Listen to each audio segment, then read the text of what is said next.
Who are the top 11 through 20 prospects for the 2023 fantasy baseball season? We're going to talk about that and more on today's action-packed episode of Locked On Fantasy Baseball. You are Locked On Fantasy Baseball, your daily fantasy baseball podcast. Part of the Locked On Podcast Network, your team every day.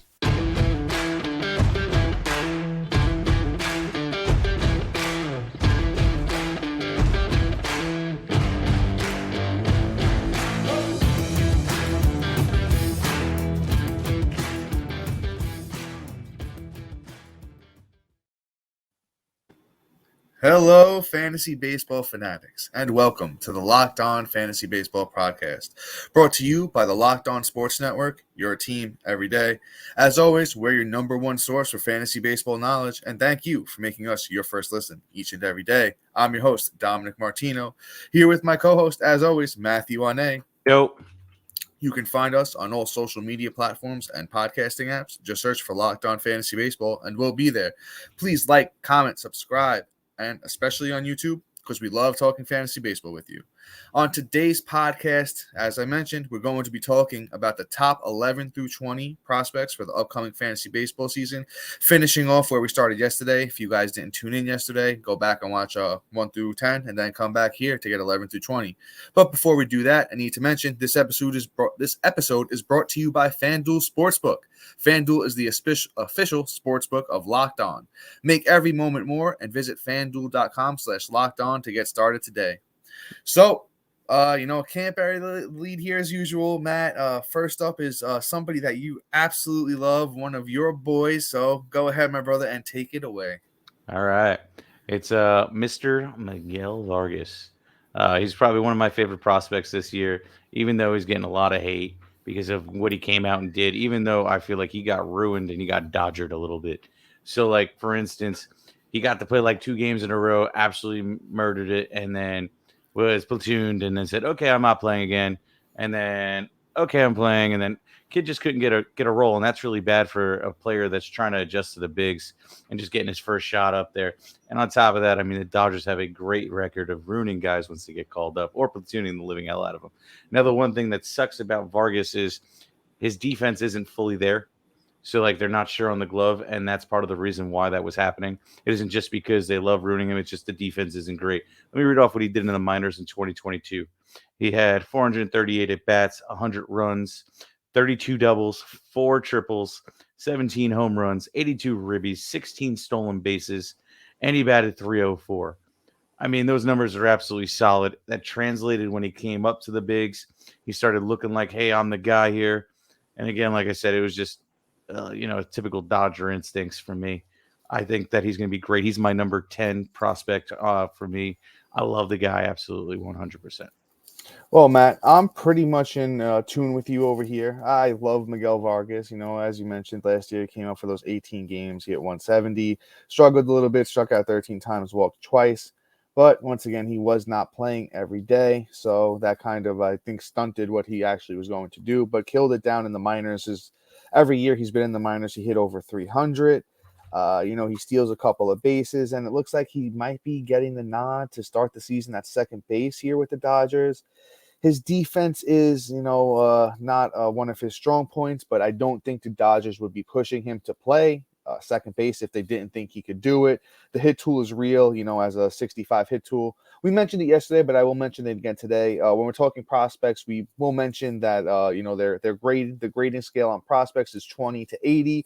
Anything above 50 is above average, and anything below that is under average. So, like I said, Miguel Vargas has a 65 hit tool, 55 power.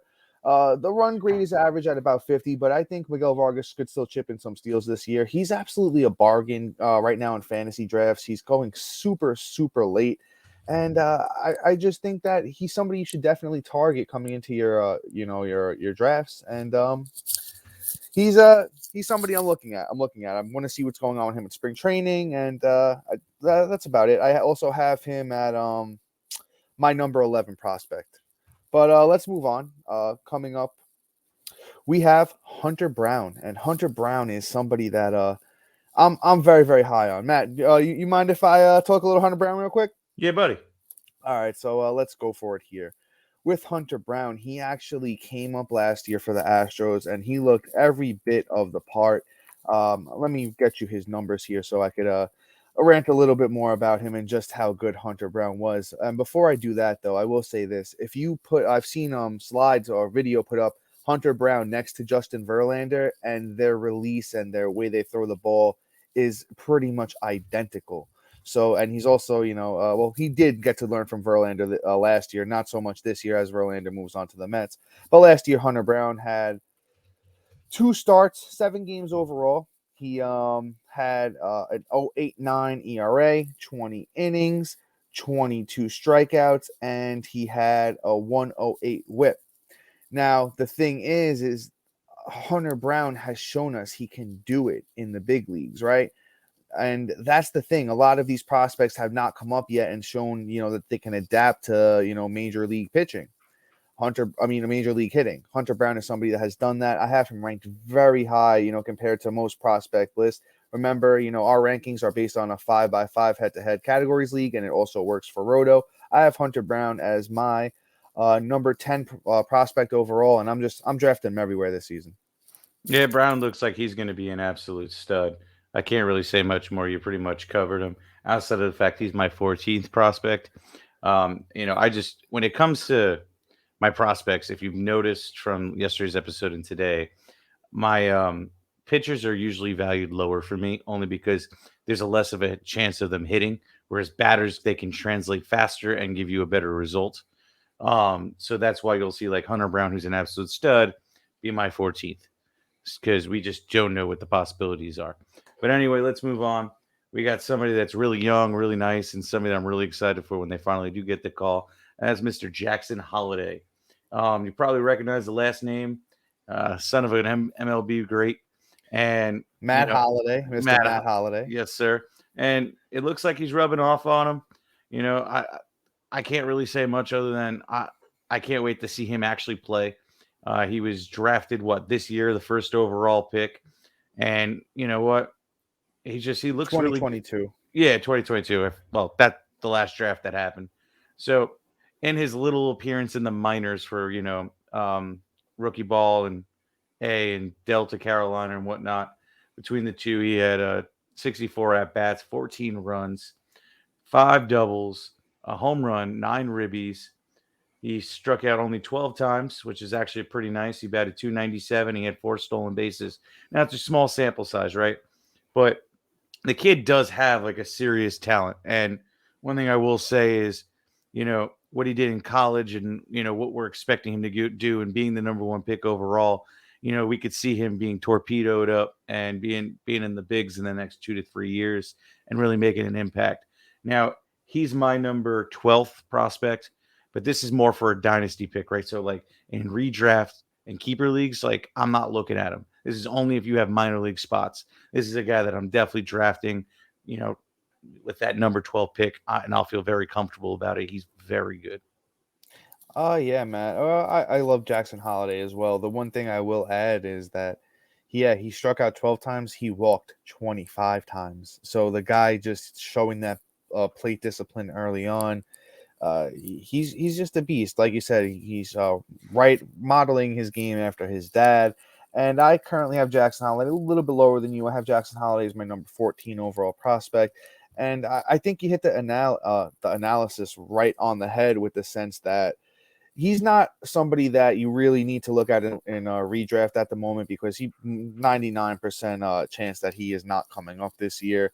He's still only 19 years old, 6'1", 175. So he still has to come into that man body. He needs to move up a couple of levels. We need to see what he can do in AA and AAA.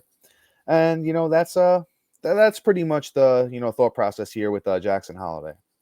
But before we move on here, if you're like me, you have a full-time job, you like to hit the gym sometimes, you need a quick snack that isn't high on calories but still tastes great, then you got to try some Built Bar, guys. I'm not sure how they do it, but Built Bar, has these bars that taste delicious while maintaining amazing macros. What's even better is that they're healthy for you. Built Bars only have 130 calories, 4 grams of sugar, and a whopping 17 grams of protein. They come in unbelievable flavors like cookie and cream, double chocolate, and coconut puff.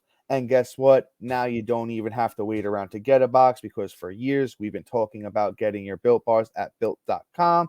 And now you can get them at your local Walmart or Sam's Club. And man, those Built Bars are just something you definitely need to try.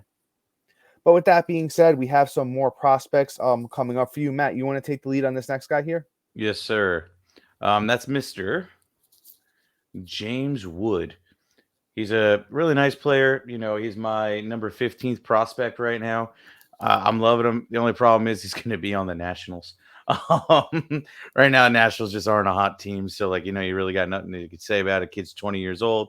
He was drafted in 2020, 2021, I apologize, in round 2, 62nd pick overall. In the minors in 2022, he had 291 at bats, 70 runs, 12 home runs, 62 ribbies, 20 stolen bases, and batted at 313. Now, that's really nice. Now, James Wood, it could be an absolute solid guy. I really want to see what he's going to do this year, if he can step into his man body and really go at it, because he's 6'7". Oh God, he is. Yeah, he's got the man body Yeah. already. I was gonna say that. I didn't even realize. Oh my God, this guy is big. He's a big boy. So he's 6'7", 240 pounds at 20 years old. Anything's possible with this kid. I don't know if he's going to get the call this year. Let's see where I actually have him projected, because I have to actually look this stuff up. I have him projected for 2024. So again, this is somebody I don't think will even get a play this year unless it's a cup of coffee at the end of the year. So in keeper leagues and whatnot, or even just in any league, let's put it this way. After you draft, go to your waiver wire, put him on your watch list. And then, if you're listening here and you hear, hey, Wood is getting called up, then, you're going to go pick up yourself some James Wood and that 6'7" monstrosity of a body, and see what happens, and if he can mash it up when he gets that call.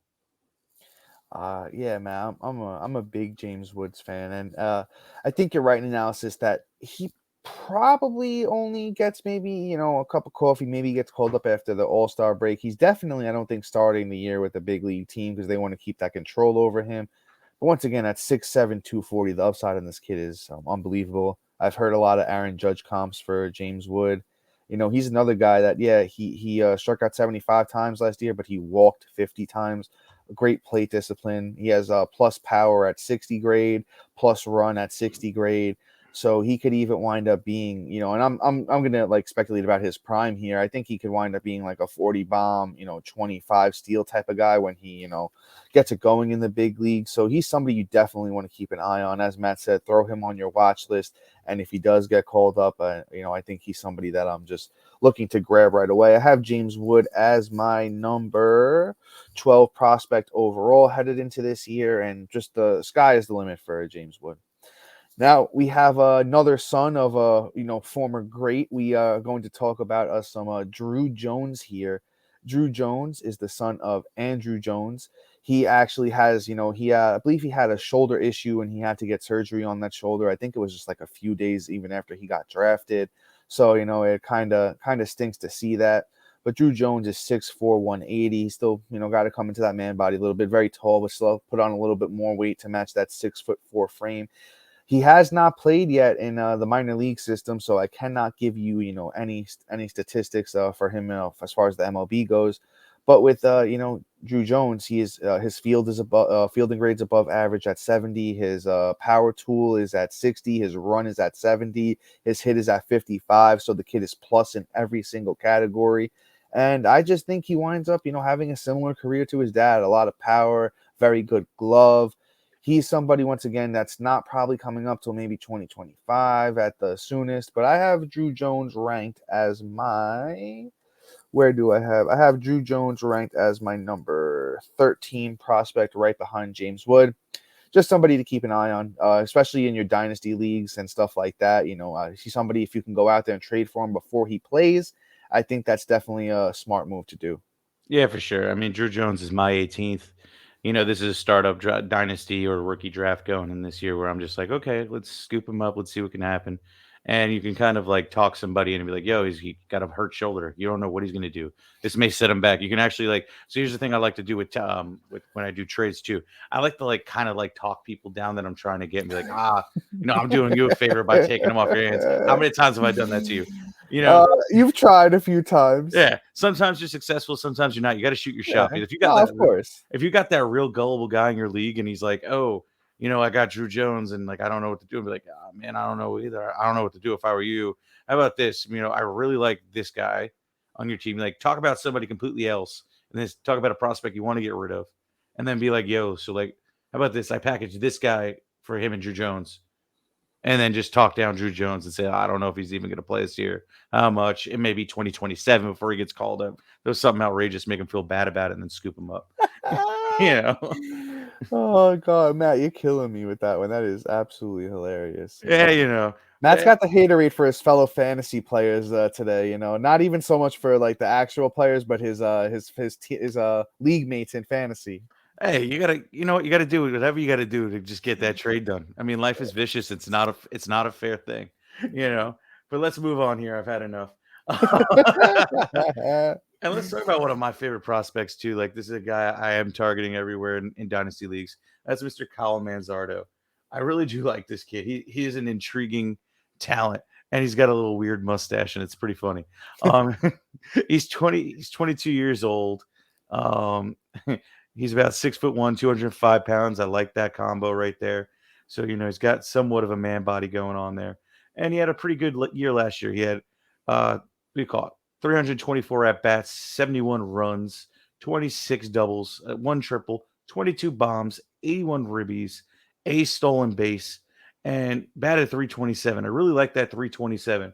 And had all that too. He only struck out 65 times and walked 59. So it says that he has patience behind the plate.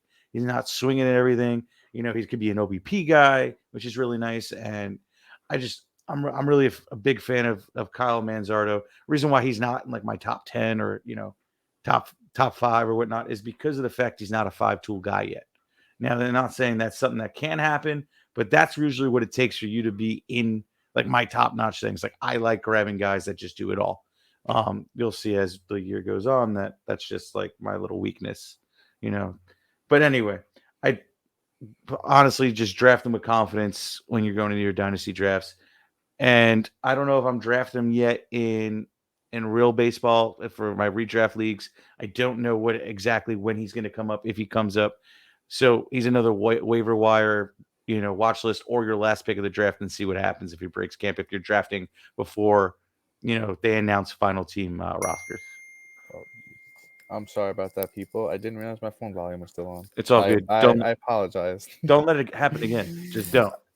So let's get into some Kyle Manzardo here. I believe he does come up this year. I know the Rays have been, haven't really been known for fast tracking their prospects, but I think Manzardo is a little different in the sense that, as Matt said, very good plate discipline. The guy has shown that he can, hit the ball very well. He succeeded in, Double-A last year, and Double-A is, one of the tougher leagues. His hit rate is very great at 65. His power is good at 55. The only thing is, I don't think he's ever going to be a steals guy because he's kind of slow. His sprint speed is very low, and his run grade is a 30. And as we said, 50 is average. And if the expert, scout guys are grading him a 30 run, that doesn't, seem to fare too well for him. I'm a little bit lower on Kyle Manzardo. I have him as my 21st prospect overall. So I'm as far as prospects go, overall, like dynasty leagues, I'm not super high on him. But for redraft this year, if you're in a 15-man or an AL only and you want to take a shot on somebody at the end of your draft, Kyle Manzardo could be a guy who comes up this year and makes a little bit of noise. But once again, I'm not truly banking on Manzardo. But let's move on to our next guy here, and that is Ricky Tiedemann. Starter. He took the league by storm. Well, the minor leagues by storm last year, as far as I know. Nobody was really on Ricky Tiedemann, and he just came out of nowhere and absolutely dominated across 3 levels. So Ricky Tiedemann last year had 5 wins, 4 losses, 2.17 ERA, 18 starts, 78 innings pitched, 117 Ks, an 0.86 WHIP, and hitters hit 149 against him. And the thing with Ricky is, once again, Matt and I have been talking about man bodies a lot here today, and it's getting a little weird for me to keep talking about these young guys and their man bodies. But hey, boy, Ricky Tiedemann is there. Ricky Tiedemann is 6'4", 220 pounds at 20 years old. And I could see him maybe getting the shot this year at some point. I don't think he's going to make the club right away. But, as I said, he's showing that he can, handle himself. He sits around, 95, 96, and he's got some good, breaking stuff as far as his pitching goes. He's got a 65 grade fastball. He's got a 70 grade changeup, and he's got a 55 grade slider. So that's 3+ pitches for Mr. Ricky Tiedemann. And I think I have him as my number 4 starting pitcher. Oh, no, number 5 starting pitcher behind Hunter Brown, Painter, Yuri Perez, and Grayson. And I have him overall as my 15th overall prospect. I think Ricky Tiedemann is somebody you should definitely be targeting in like a startup dynasty or, a keeper league that's going on for a long time, something like that. Ricky Tiedemann, I think, is going to be fantastic. Yeah, Tiedemann is definitely a dynasty play. I like Tiedemann. He's my number 19th prospect on my rankings. The only thing about Tiedemann is he only pitched 78 innings last year. So, like, if anything, he might get the cup of coffee at the end of the year. I don't see him breaking camp whatsoever, even coming up with the Super 2 or after All-Star. I think, if anything, this is going to be one of those, like, hey, it's the end of the year. Let's see what pitcher is hurt. That could also thrust him up, too. But let's see, like, it could be injury and it could be earlier, or it could be the end of the season. Let's give him a cup of coffee and somebody's not pitching well. And I mean, there's a possibility with that staff. I mean, outside of what, like Gosman and I'm drawing a blank on who else is on that Alec staff. Manoah. Like those are the and two. They picked up Chris Bassett. Yeah, I'm not a fan of him this year with the pitching clock, but we'll get into him later in the year. Yeah, we'll talk about him later. He's on my bus list. So, I think if anything, he might be able to come up and take Bassett's job at the end of the season because Bassett's going to struggle with that pitching clock for sure. But anyway, that's just generally how I see it's going to play out. But, let's go on here. Next up, we're going to talk about guys, the prospects 18 through 20. But before that, we have to talk about our friend Lindsay, who was on the show yesterday. I think he did a fantastic job breaking down everything yesterday. And if you liked what he did yesterday, I'm going to say yesterday about 5 more times. I think you should go and check him out on Locked On Prospects. The guy's an encyclopedia of just knowledge on these guys, giving a way more in-depth perspective on just real baseball and whatnot. And he really breaks it down to how these guys are going to be able to come up, move up the rankings and things like that, and actually earn some playing time. So it is vital information to learn. And we got somebody else we got to talk about here. And it's a great sponsor. And here at Locked On, we're super excited about our new sports betting partner, FanDuel.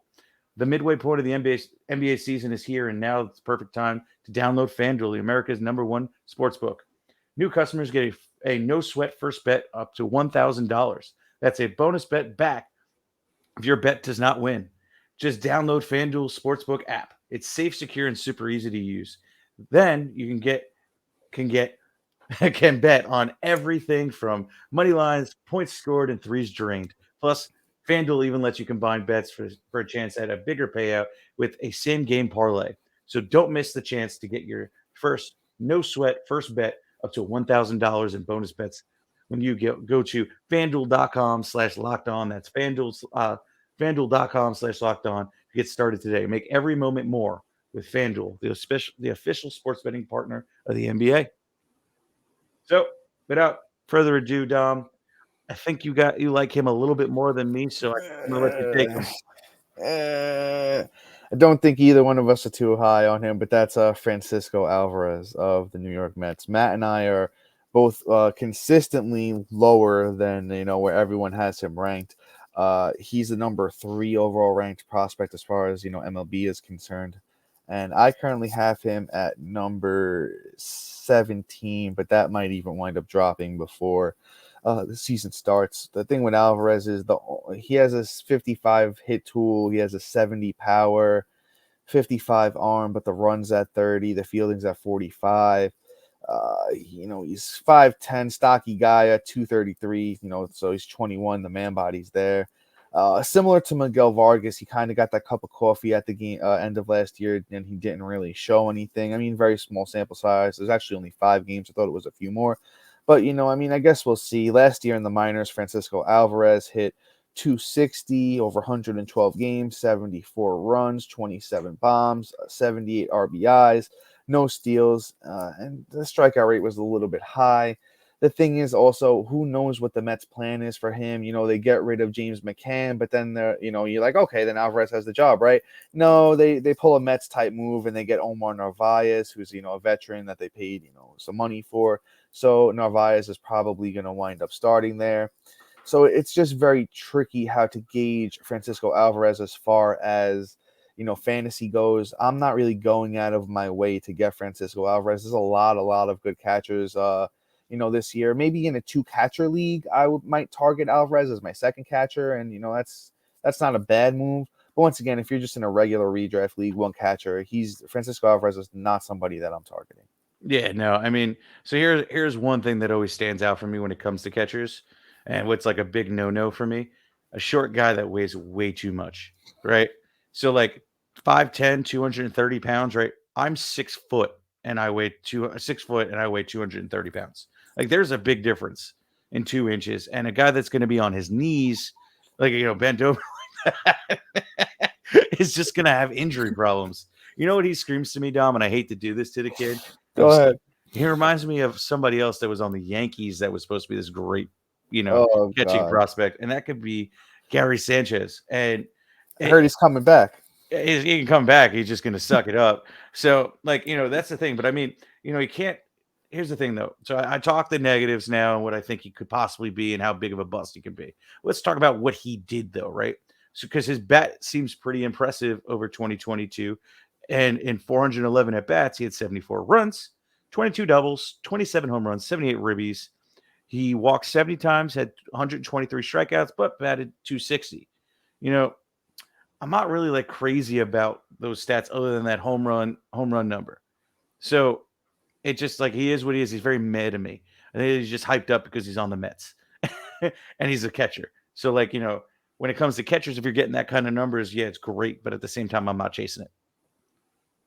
Yeah, fair enough, brother. I definitely hear you on that. I think we're both in sync. He's not somebody that we're currently targeting for redraft leagues at all.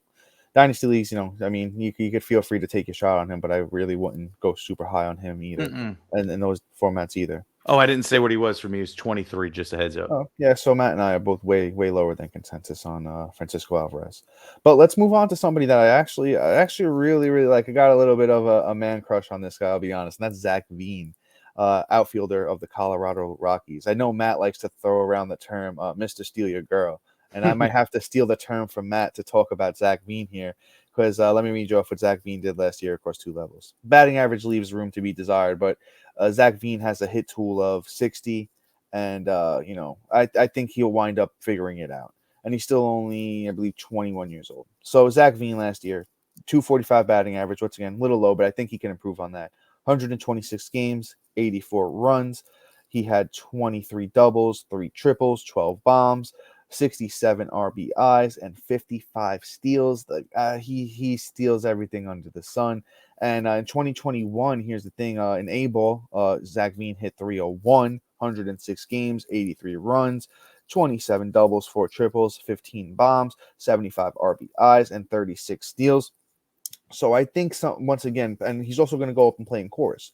So, once he eventually gets the call, could be this year, maybe next year. It really depends on what the Rockies want to do with their team and him. The spots are definitely there for him if they want to call him up, but we'll see what happens because it's not going to be a very competitive team. But Zach Veen is also 6'4", 190 pounds. So we already know he can steal bases if he puts on, 10 pounds of muscle, gets up to the 200 pounds, 6'4". You're talking about a guy that can steal 40, 50 bases and hit you maybe 20, 25 home runs. So 25 might be a little bullish, but 20-ish home runs. That could wind up being an extreme talent for fantasy baseball. So once again, as Matt and I have been saying, Zach Veen is somebody you throw on the watch list, and you be prepared to pick him up if he gets called up. Yeah, I like Zach Veen. He's like my 20th prospect right now. Damn, I didn't say where half him ranked. I'm sorry. It's okay. I have Zach Veen as my 23rd prospect. Okay, so I'm actually a little higher. Fair enough. But I like Zach Veen for this, for stealing bases. He could rob you blind without you even noticing. But what I really like is the fact that he's young enough and he's in the Rockies. That's going to make a big difference, like Dom said. And, I just want to see that man body come through. I am projected to come up for 2024. But let's move on to our last prospect here, and that's Mr. Elijah Green. Elijah, is my 18th overall prospect. He's Oh, about wow. he's 6'3", 225 pounds. That's part of the reason.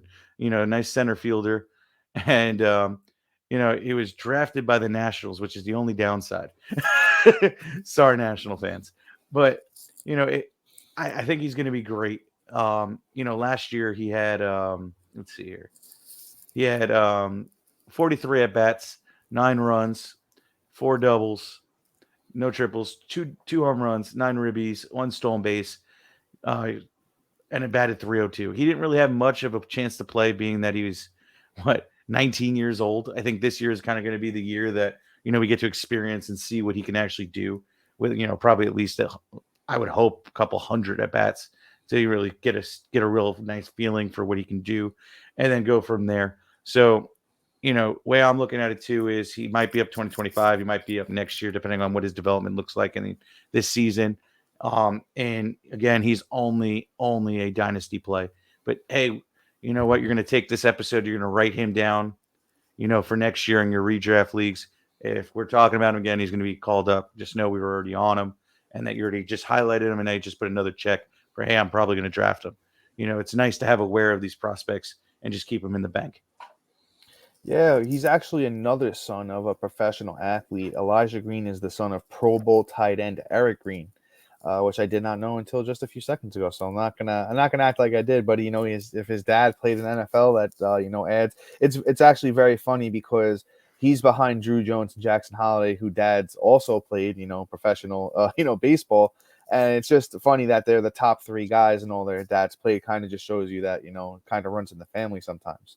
But with Elijah Green, have him as my number 25 prospect. The thing is he only really played in rookie ball, and guys that are just athletic and built like that can always succeed in rookie ball. Kind of want to see what the kid does this year when he moves up a few levels. He gets to high A, he gets to double A. Let's see if he can continue to do what he did in rookie ball across those leagues. Once again, not really a redraft guy with Elijah Green. In your dynasty leagues, he's definitely a target, though, somebody that you could be looking at if you do a rookie draft, maybe in that 3rd, 4th round. If he hangs around, it probably wouldn't target him much higher than that.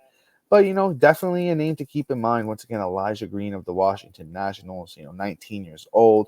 The thing is, the hit rate is 45, so maybe he won't be a huge average guy. He could be 250, 260, but he's a plus power and a plus run. Power is 60 grade, run is 70 grade. And once again, I'm a fan of Elijah Green. Just kind of want to see what he does a little bit more, before I fully, hop on the bandwagon there of his. Yeah, buddy. Yeah, but guys, that's all for today. Be sure to like, subscribe, comment, rate, and review. Also, check out our website, which is in our link tree. The website has Matt and I's rankings. It has a lot of information about us. You can have access to every single episode. You can find those there. Also, thank you for making us your first listen each and every day. And once again, you got to make our boy Lindsay, Lindsay Crosby, who was on the podcast yesterday. Go check that one out. Guy is an encyclopedia of prospect knowledge, and his own podcast is Locked on MLB Prospects. Could find it on YouTube and all podcasting apps. But guys, once again, until tomorrow, we'll be back on Monday. I lied. We'll be back on Monday. Check us out then, guys. Peace.